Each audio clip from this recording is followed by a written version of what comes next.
Hello, this is Jack Jackson. In this video, I want to go over a quick summary of the different types of things that we've learned about convergence and divergence tests for sums of infinite series.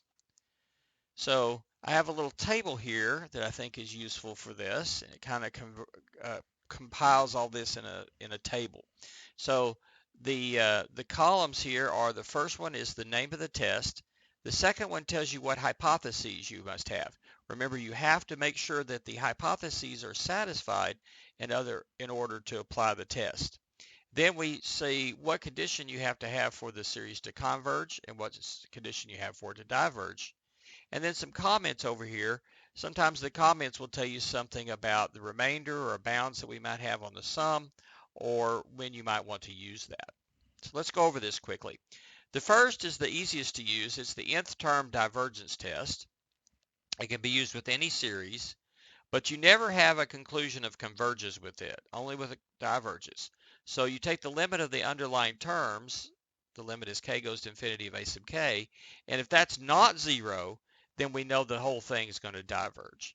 So this can only be used to show divergence. It's usually the easiest to apply, but it most often will not provide any useful information.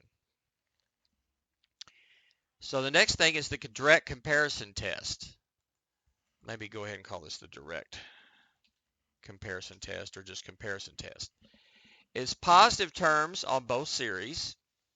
And then if you have that, if you can show that term for term, what you have, the a sub k, is less than or equal to the term b sub k, where the sum from k equals 1 to infinity of b sub k converges, then your sum, which is the sum of the a sub k's, is also going to converge. Converges when bk converges, if you can get it less than a convergent. Less than a convergent is convergent for positive term sequences, positive series. On the other hand, if it's, again, positive terms on both series, and you're larger than a series that we know diverges, goes to infinity there, then we know this one also diverges to infinity. The sum of a sub k also diverges. Conclusion is up here. So what do you want to compare to? Well, usual choices are a p-series or a geometric series, because we know what those do. We can usually ignore lower power terms in your series, less dominant terms, to find the appropriate p-series for comparison, or in general, ignore some of the less dominant parts to find something to compare to. And so this works really well for rational series that are rational functions. Now, oftentimes, though, when you do this, you can't quite get the inequalities right? You think you've got something you want to compare it to, the sum converges, but this inequality is backwards. The a sub k's are maybe just a little bigger than the b sub k's. Well, then in that case, the direct comparison test doesn't tell you anything. Or similarly, if you're slightly less than a divergent one, or slightly greater than a convergent series, doesn't tell you anything. But what you can do then, if you've really got the right one to compare it to, you can do what's called the limit comparison test. Again, you need positive terms on both series. Okay, and you take the limit as, let's see, those should be the same letter, either both the n's or both k's. Let's say k. I like to use k a lot.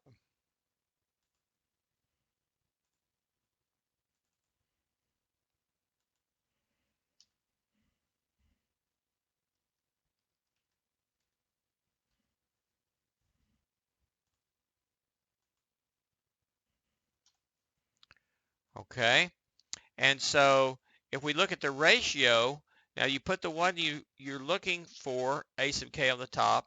You put the one you know on the bottom, b sub k.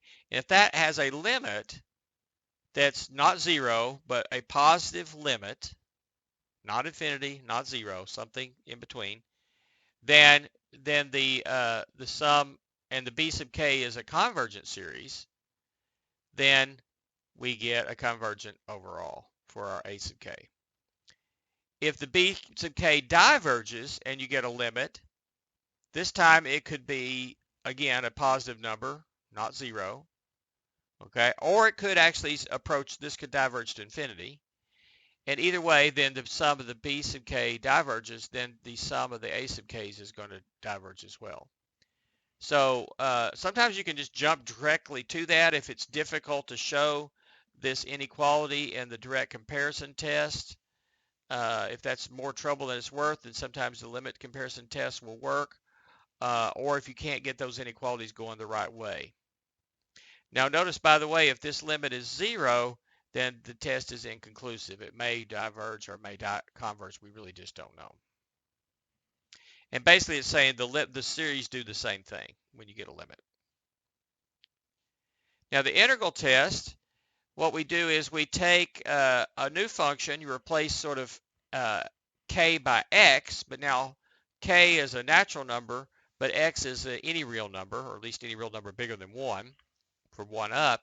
And we want to replace this where f of k is a sub k and sort of connect the dots on our graph.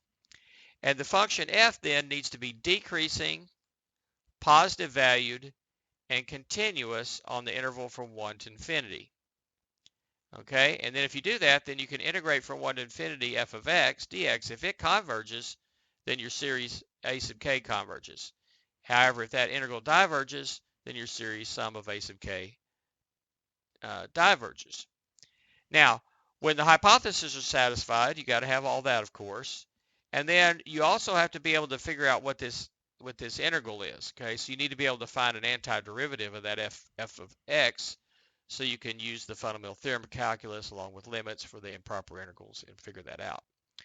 So you want that something to be, relatively easily integrated. So that works out nicely when it does. And one thing nice about this one is you have some bounds on the sum. So sum, remember, we're looking for, I used n here instead of k, but same thing, n equals 1 to infinity of a sub n.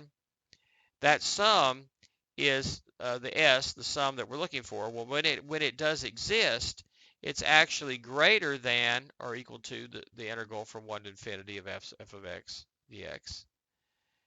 And it's less than the first term plus that integral. Of course, if these integrals diverge to infinity, all these things are just infinitely big.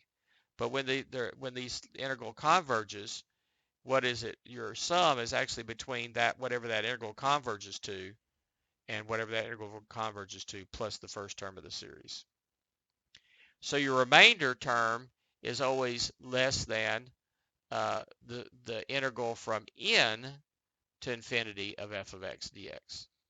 Remember, r sub n is the sum from, say, k equals 1. Well, it's k equals n plus 1 to infinity. And so s sub n plus r sub n is the sum when it exists. So the integral term is nice. The integral test is nice because it gives you some bounds. That's pretty good. That's something you don't really get up here. I guess the only bound you really get up here is if you do a direct comparison test, when the sum converges, this one has to converge to the same thing or something less. So that's a little bit of a bound, but not a lot. This is a lot better here. The ratio test is definitely one of the most used and the most important ones. The nice thing about it is it can be used on any series, so there's nothing you have to really check for the hypothesis. And you take the limit as k goes to infinity of the ratio of k, a sub k plus 1 over a sub k, absolute value. And if that's less than 1, we get absolute convergence of the sum of a sub k. And yet, if it's greater than 1 or infinite, then you get divergence for our original series. Notice it's inconclusive if the limit equals 1. And this is good if the series involves factorials or variables and exponents. And later on, when we get to power series, this is always the first test that we're going to use. The root test is kind of similar to the ratio test. It can be used for any series. It's instead of this ratio and absolute value, you take the nth root of the absolute value, take the limit as n goes to infinity. If that limit is less than 1, the original series is absolutely convergent.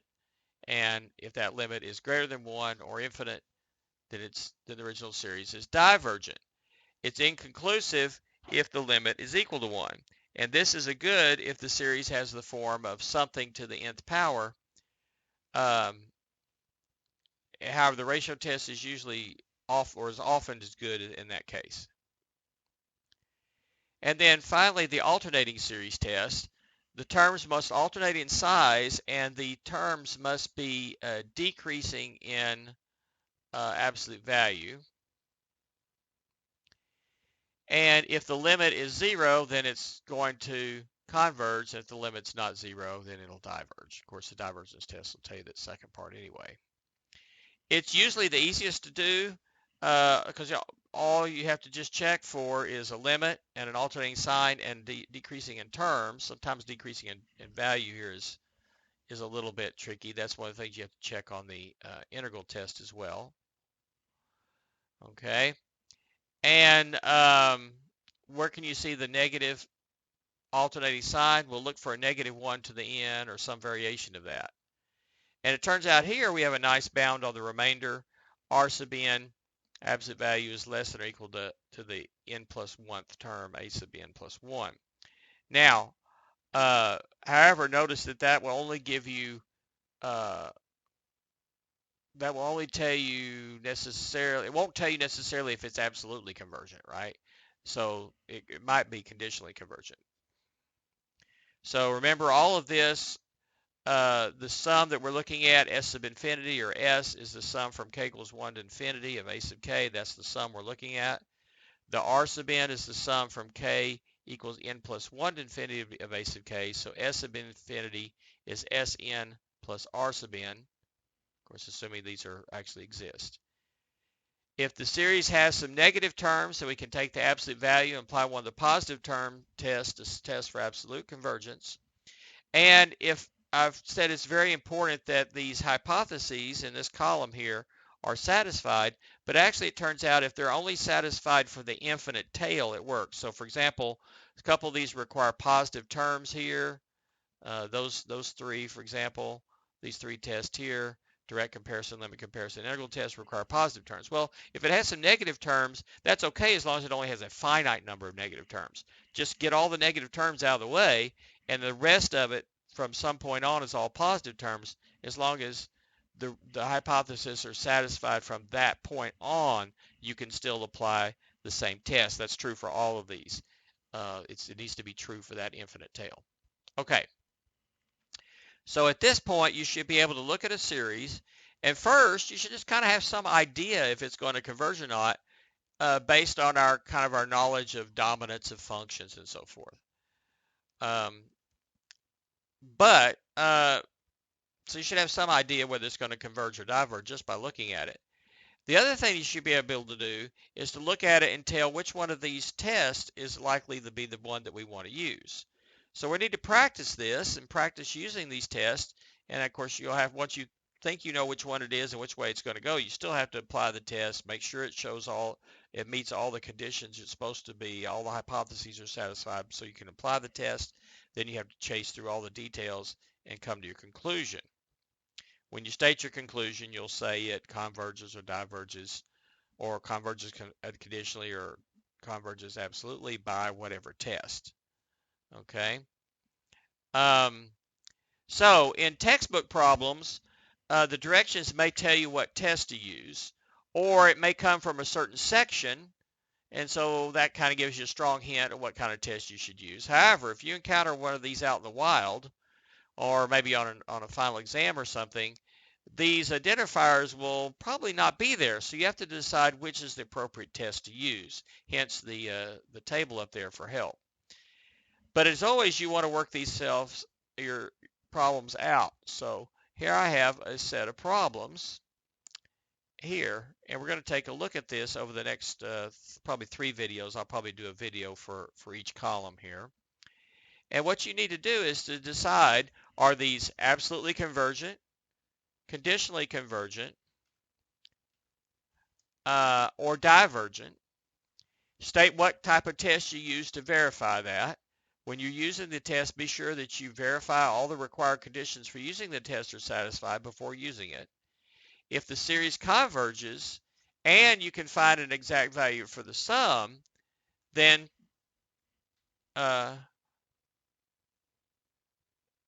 do so. Okay? If it converges and finding the exact value of the sum is not possible, then approximate it with the first 50 terms, and if the test allows, determine bounds on the remainder. Now this, I'm going to assume you can use some kind of technology for summing up 50 terms. I'm not expecting you to do that by hand. Use the sum on a TI-84 calculator or a TI-Nspire calculator or some computer program, or work it out in Excel or something like that, and work out what that sum would be, at least approximately. Okay, so here are several problems. I'm going to kind of just go over what the problems are, and I'm going to stop the video and let you work on these. And after you come back and get some answers, then you can come back and see them work. Like I said, I'll probably work these in this first column in one video, the next column in another video, the next column in another video. Okay, so the first one is the sum of the natural log of 2 to the k power from k equals 1 to infinity. B is the sum from k equals 1 to infinity of k to the pi power over k to the e power. Part number C, the sum from k equals 1 to infinity of arctangent of k over 1 plus k squared. D is the sum of from k equals 1 to infinity of k factorial over 2k factorial. The next one is the sum from k equals 1 to infinity of k over 5 to the k. F is sum from k equals 1 to infinity of negative 2 to the k plus k over 3 to the k. G is the sum from k equals, no, you don't want to start at 0 because that would be divided by 0. Let's start that at 1.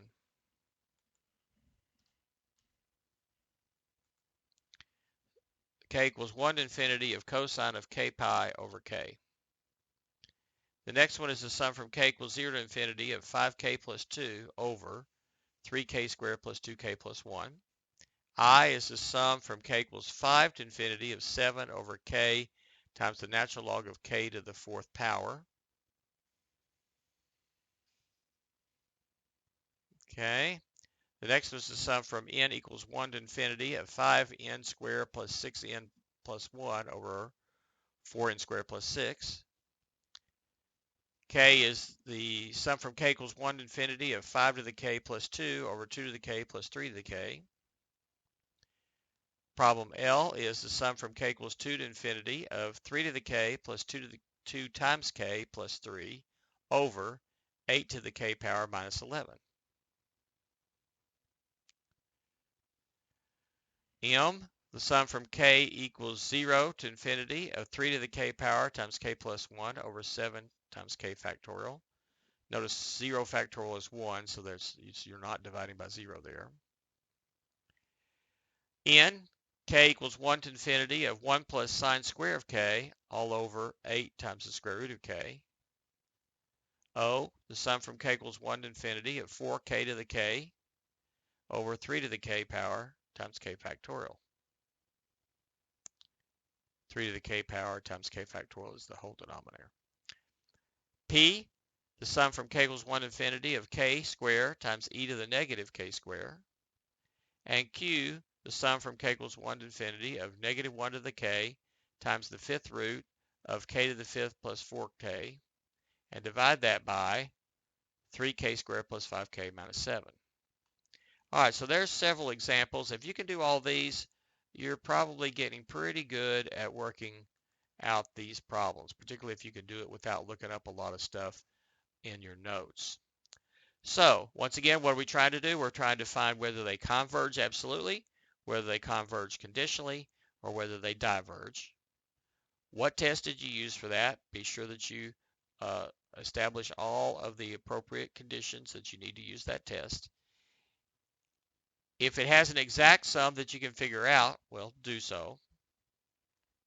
If it converges, but there's not a way to figure out the exact sum, approximate it by adding up the first 50 terms using technology of some kind.